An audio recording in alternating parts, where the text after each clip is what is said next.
at the very beginning, and I was nervous about the judge as well. I didn't know if the judge is going to start hammering us down. But basically, what the judge was at one of the first questions the judge was asking is basically, what's the deal with this alter ego? Are you dropping the case? Are you dropping the complaint about the alter ego? Because the SEC was claiming that Hex, Pulsechain, and Pulsex is basically that software is an alter ego for Richard Hart. So she was getting annoyed because they weren't being direct about that either. And so right off the bat, it kind of seemed like we were gaining, I wouldn't say favor, but she was already basically annoyed by the SEC and their claims that, everything that they were making. So I think she was able to read through that and be extremely fair. And, I was worried that, hey, there's a federal judge, she might be on the side of, getting money allocated more to the government, but there was nothing like that at all. So, right off the bat, she basically, said, hey, question the whole alter ego thing. They basically, again, stumbled on their words, said, yeah, we're not really going to pursue that right now. And, going to kind of drop that. So after that, their whole point, again, is that the Howey test, is a security, but even if it is this within the jurisdiction, right? So even if they were saying some illegal things or some things that break the Howey test, if there is nothing to do with the U.S. at all, they're still in the clear. You can raise $1 billion in Croatia, right? Use it breaking all kind of Howey tests, but you're not within U.S. residents, so you're basically free. So not only did we clear the Howey test and all that stuff, we also cleared the jurisdiction, in my opinion, because there was nothing really that could hammer down. The only thing that the judge was I was like, oh shoot, what is she going to say? Is basically the Sacrafice wallet. And what do people expect from sacrificing? So that's something that might try to pry into and say, what are they insinuating by using a sacrifice, by getting airdrops and stuff like that? But again, if it's not within the jurisdiction, then it's fine. It doesn't matter. Well, at the end of the day, you got to remember you could be a U.S. citizen and send a transaction from your address in the United States to somewhere. But if that somewhere is the blockchain, the question comes back again, where is the blockchain? Nobody could answer, where is the blockchain? The server is not in the United States. The bank is not in the United States. It's not like there's an address that says, hey, send it over to New York. We're going to take this money, this funding, and then we're going to start doing X, Y, and Z with it. That's not the case. The money literally got sent to an address. It was had a purpose, which you could argue is a good purpose. If you use your money to spend money on advertising, on buying, an Irish flag, well, then you're basically supporting, whatever it is you're doing, right? You're supporting that, not only buying it, but you're supporting that through that speech. So in this case, again, we're saying, hey, we're using the blockchain, we're using DeFi. We're saying this is worth $1 billion or $2 billion. That's our freedom of speech to say so, and to be expecting money from it or any kind of profits. That's not really a strong case to get. Even if Richard Hart was winking, wink, wink, you might get something at the end. So those are some really important points, and again, very confident that things will go well. We're still waiting to hear what the judge is going to do as far as either dismissing it or continuing on with this case. But I have one thought. At the end of the day, this is New York. Richie basically did a lot of things right. For example, at the end, touting how great Hex is. That's, again, you're allowed to do that. You're allowed to talk about a software, to talk about how good it is. It's not like he's saying, hey, this is what we're going to do for you. As you remember, many times Richard says, I don't work for you. That's why he said that. Now he can talk about how great Hex is, what he thinks might happen, right? I know I have friends that work in very, very high tier 1 trading, and they are not allowed to say what the product, like what to expect from their trading product. They can only talk about the history and maybe some opinions about what they think, could happen. But, my friend works in tier 1 trading, and she basically can only say our company has provided 100% returns historically per month. That's what she can say. She You know cannot what? say That's how anything about Richard. you That's can exact. expect Yeah. 500, 200% a year or etc. She cannot say that, but she can say, things to avoid. And she does what she does. She avoids the SEC as well. They have never been sued by the SEC because they avoided it. Well, And, something so that's exactly what Richard this did. is what Exactly. Richard's been Like, doing, yeah. which is good. So again, it was very good. Another point I want to bring up as well was the contracts when, as Kareem said, that basically bonds, stocks, anything to do with funding with contracts is potentially a security. But when you talk about crypto, there is no contract between people. Well, SEC brought up a case about that there has been some cases where without contracts, they've still gotten sued by the SEC successfully. But that is because of, let's say, Telegram had a scenario where they used a contract and provided some level of expectations of getting profit from that crypto. So some crypto has been involved with SECs and stuff like that, but it goes deeper than that. It's not simply just because of the crypto itself. It's because Telegram in this scenario provided a crypto that they created a contract and provided expectations. And at that point, they became a security. So it's really important to distinguish everything and to look deeply into every single case because, if they can't latch, if they And John, they in have New York, jurisdiction but if they too. It's can't important to latch mention that. onto anything specific, whether it's case law or whether it's the law itself, then they can't grip onto anything. They can't find anything. And so far, that's basically been, the verdict of this whole scenario. I just have to say, really, one more thing. Everything that was just said were tremendous points that I was hoping would get expressed, and we could have gotten any judge in New York City. Some of the worst are on the federal level, and so there's also maybe Providence up there because we might have just picked the right judge as well. And it wasn't we picked them; it was a lottery. So you can maybe the judge is like hedging. Do you know what I mean? Like I feel like she's hedging towards Trump as well. The way that well, she's a when I've Republican, lifelong. oh, I love it. I think that was interesting from the SEC. It seemed like they were grasping for straws. It almost, using the word straws, it almost seemed like they were trying to straw man certain arguments where they were using points that were supposed to be part of the fraud case. They were pulling that stuff into the points that were supposed to be strictly for jurisdiction. And the judge kept calling them out like, okay, why are you bringing this up? Was this part of your brief? Okay, yes, it was. No, it wasn't. If it wasn't, are you amending the things to add it? And they were in a position where they just kept denying what they wanted to use. They didn't want to give any confirmation on what they wanted to use and what they didn't want to use. And so it made them look very, very weak. And when it came to specifically focusing on fraud, they had a hard time showing evidence of Richard Hart doing any kind of deception. And the most they would do is use the analogy of some other case as a reference and saying that this is similar. But they couldn't prove at any point that Richard Hart was being deceptive.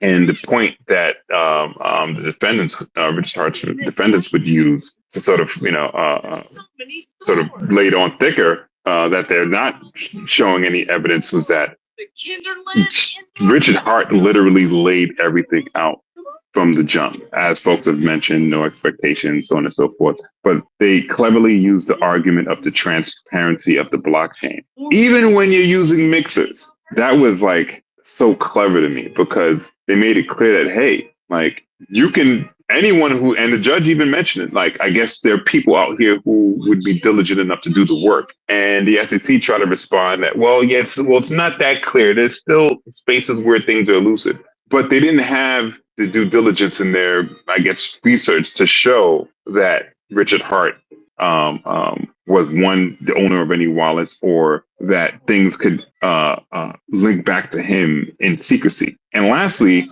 that anything that he said was a deception.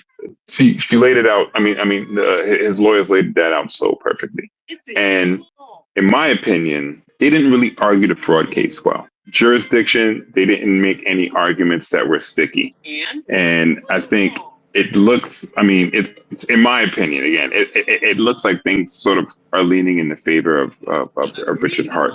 I think the only challenge would be if there are any more questions that have to do with the funds in the wallets and why people would sacrifice. And as Yoon mentioned earlier, the lawyers did bring up the aspect of freedom of speech, but I did notice that they were a bit tentative as far as diving into it. And they gave sort of this perspective that, anyone who has funds will do whatever they want to do with it. The most they can do is speculate. They can't speculate on what people want to do with their money, which I thought was clever because it sort of avoided diving down a trail of having the judge try to tease out and speculate on why people would want to donate their money and how that may be some sort of expectation. That was completely dodged. Sure. Which I thought was really clever. And that may be but that's true. it. That may be true. I'll just bring up one other point, though. Imagine for a second that my inner motivations, deep inside my heart, that nobody knows, were that Pulse would succeed, and that was, I don't know, 62.5% of my inner emotions, and the remainder was that I stand up for freedom of speech, and I'm secretly overjoyed because I view these nodes all around the world as sort of like Mount Rushmore, carving my wallet address that I can tell my grandkids about in so many years from now that, hey, I was part of this for freedom of speech, and look at what was going on in the world, and freedom of speech is being censored everywhere. And I like the fact that you absolutely cannot censor an immutable blockchain, and that's why I did it. Now, what if my intent was only 1% towards that and 99%, oh, I hope that this blockchain works, but I'm willing to, it's just hope, it could not, I could lose it all, and I've 1% over here on Mount Rushmore. I don't think any of that really matters. First of all, it requires the SEC to enter my head and my heart and say, we You're know right. what you were really thinking because You're two things absolutely right. can be true at the same time. And I would say most anybody, if I said to you that everything you want is going to happen on this blockchain, oh, and by the way, we're going to kill one baby for every dollar that you invest, and we'll do it in some war somewhere, so that's where your money goes, I bet you'd be like, hell no, I'm against that thing so much that I don't care if I succeed financially. So it really is a two-pronged thing. And if push comes to shove, that's right in the centerpiece of the petition, which is now also part of the immutable blockchain with 44,500 plus signatures. So, I mean, it can't be that, even if they come up with one victim, we've got 44,500 saying we're not victims, we're only victims of the SEC. Yeah, I totally agree. There was no room, and it seemed like the judge didn't really entertain people's intent because, right. Well, that's good. But if it gets no, you're right. Yeah, that's all I have to say. But it was amazing. I just have to say this. I'm not an expert in legalese in any capacity, but just watching the lawyers, you could see that they really did their homework and they had multiple angles to sort of have a rebuttal to anything the SEC said. And the SEC, they were literally grasping at straws. They didn't really have much to go by. And wherever they tried to make a point, the charts sort of helped realign the timeline. And they made it clear from the very beginning of the case, look, we just want to let you know that the timeline and the chronology of the chronological order of all the events will be something that's important that we will have to revisit at different points if need be. And that's exactly what happened. So it was pretty good. Well, that's great. And by the way, if this does get settled, hopefully it gets settled without prejudice so that Richard can go right back to where he started. Because you know what? I think the thing that got this tagged, there was a kind of, you can look it up. There's a point in time where he's comparing himself against the SEC. He says, I've done this. I've arranged this much money for charity, 27. What have you done, SEC? I've done this and this and this. What have you done, SEC? So he really was poking the bear. And if push comes to shove, I think that should get highlighted because it's perfectly legit criticisms. Now, he's a little bit of a boastful braggart kind of character, but it is what it is, and it's true. And I think that's the reason this case is really here. That just shows, that just shows what a great team that Richard has in comparison. And just clasping at straws, trying to get, audience engagement and things like that. It's not very professional. So yeah, the feedback so far from what has happened has been quite positive. So that's excellent. And it's good to hear that you've got a judge that, has a great amount of rational thinking and is aware of the blockchain and obviously knows that stuff. So that's good. If this gets dismissed or even settled without prejudice, then I know Richard. He's going to want to go in there and beat his chest and be the be the Richard we all miss. If, however, this is dismissed on a technicality or something, and the SEC wants to do what they've done with Ripple, which is file again. In Richard's case, he's just one guy, and I don't know how many millions he's spending on these attorneys, but hopefully these attorneys are smart enough to maybe somehow influence the court to do it without prejudice, because that really sets Richard free. And then he can actually claim legitimately so that he has defeated the SEC, which would be the perfect finish for his thing that I think started all this, which is I did this and this and this. What have you done, SEC?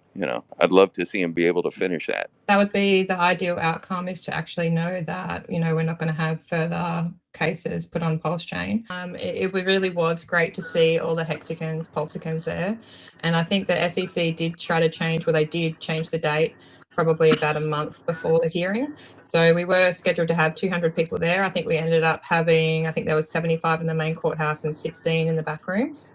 So that's an excellent, considering they changed the date, people had to change all their flights, etc. That's a great turnout from the community. And I think the judge can clearly see, we're made up of real people. We come from across the globe. We haven't been scammed. We have been at the mercy of the SEC, as has many other crypto communities. And as Jexo was saying, even if they do appeal, does that really change the tide of what's going to happen during the cycle? I don't think so. I think there's bigger factors at play rather than the SEC, which nobody has much faith in. But yeah, really positive things to come out of the hearing, especially the level of logic, coming from the judge, and obviously her in-depth knowledge just makes me feel a bit more settled about the case, which is great. Well, Richard has really good attorneys, and if there was going to be, actually, it's up to the judge, but hopefully she dismisses without prejudice. If she does that, then my understanding is they can't come back. Yeah, we can't control the SEC. That's something that we can't control. We can't control their arguments. They do sound quite sloppy.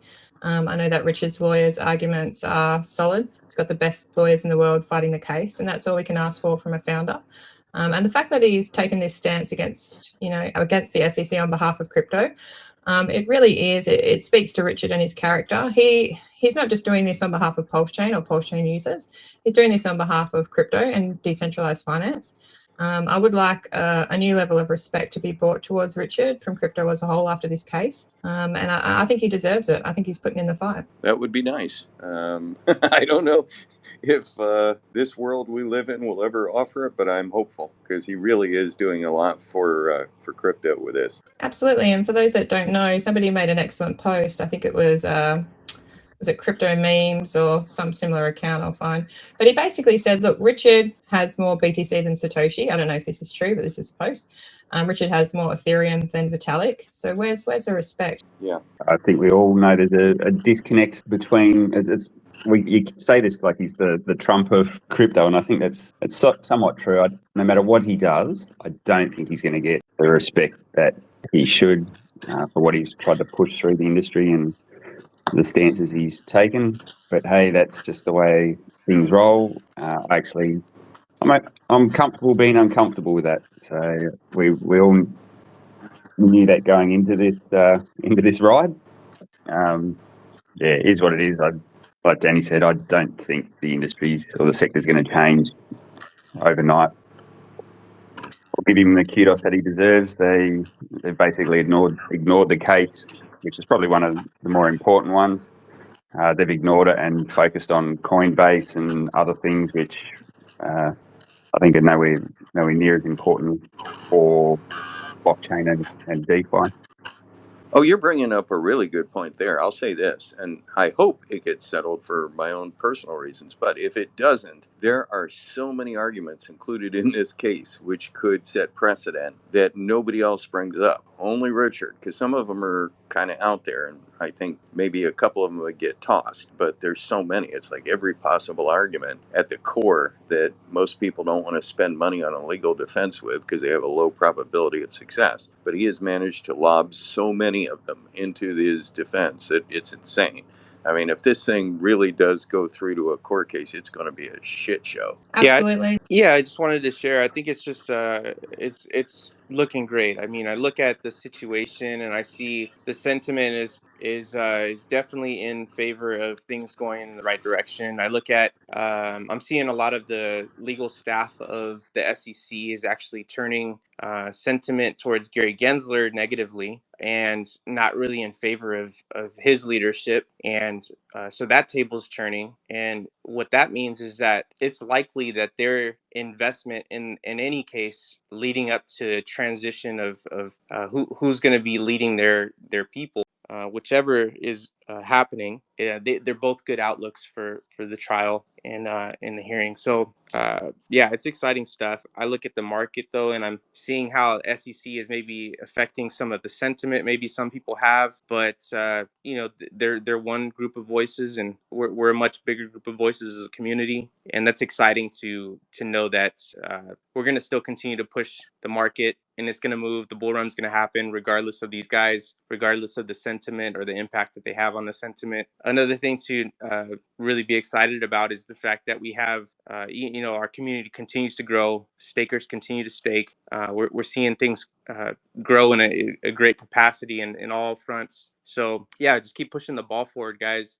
It's not like you know, the XRP case has done a lot of legwork in the crypto space with the legal aspect of things. But one thing that that we have that they don't is that we have diamond-handed founders, and a lot of what's happening with the XRP case, maybe they're pushing the ball forward, but then they also have, you know, guys leading their organization, leading XRP, and they're dumping tens of millions of dollars towards the Democratic Party, and you know, it doesn't make sense, and that negatively is affecting their price. We don't have those negative externalities. So it's good to look forward to is that maybe XRP is gaining more eyeballs and more ears from this whole trial scenario, and we're doing the same, but the difference is we don't have sellers that are dumping on our heads from the top up, from the top down. So it's exciting stuff. You know, that's Brad Garlinghouse you're mentioning. And yeah, remember, XRP is supposed to be an institutional bank instrument. And so they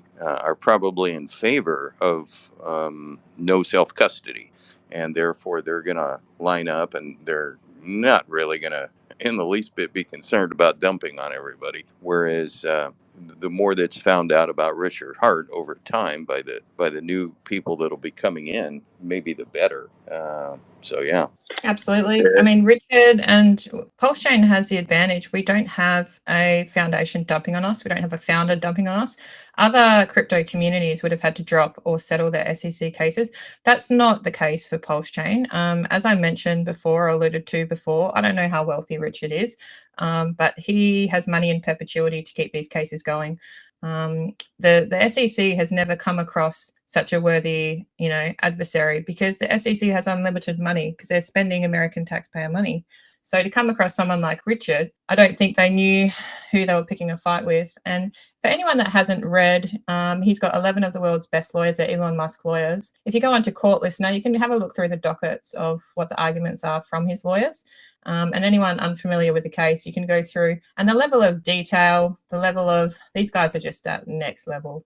They're the best, basically, and they're so prepared. Shout out to the community, because you guys keep me, and I'm sure a whole bunch of other people, completely informed, entertained, pumped up, diamond hands. I just want to give out all my gratitude to all you guys, and I just want to say my piece. Hex is a better Bitcoin! Let's go!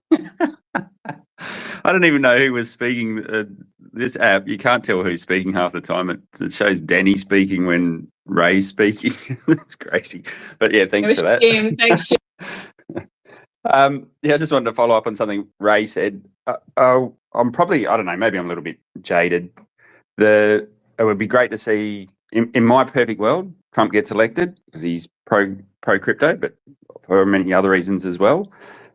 Gary gets kicked out on his ass. I'm sure he'll find a nice revolving door to walk through, and I will land a cushy job, so I wouldn't feel too bad for him. I'm just not sure whether they'll just carte blanche, just drop cases all the time, or cases after Gary leaves. That's going to be the interesting thing. It'd be very hard to have hold a position and be so aggressive for the last, since the industry's been going, just to do a 180 and say, yeah, we're just going to drop all these cases. So I'm less hopeful that would be a reality. It would be great if it is. With cases like Coinbase, Kraken, XRP, like there's valid reasons why they're being taken to task, because they are American-based companies. They have been taking custody of people's funds and then doing something with those funds on their behalf, so staking and things like that. So it's fair game that they're getting put in front of the SEC in some instances. Now, I think it's done unfairly in a lot of ways, but they clearly are businesses that are taking funds from people and putting them to work. So I tend to separate Hex and Richard and Pulsechain into a slightly different beast, because it is not an American registered company that's doing business. It's never taken US dollars. So there's a big difference between those two scenarios, and that's why I was literally amazed that they went after Richard, because they're either ignorant of the facts, which I think is probably partly the case. I think they just seen someone being quite audacious and waving the red flag, so that was an invitation they couldn't resist. But yeah, very different scenarios. So I wouldn't expect, on that basis, I wouldn't expect that you'll see all the cases get dropped. Hopefully some do, but yeah, just. I think what you could expect would be less new cases. And to the other speaker's point, there was a second commissioner that came out against Gary publicly. He went on talk shows. I forget the gentleman's name. And then there's the one that's always been on our side, the lady.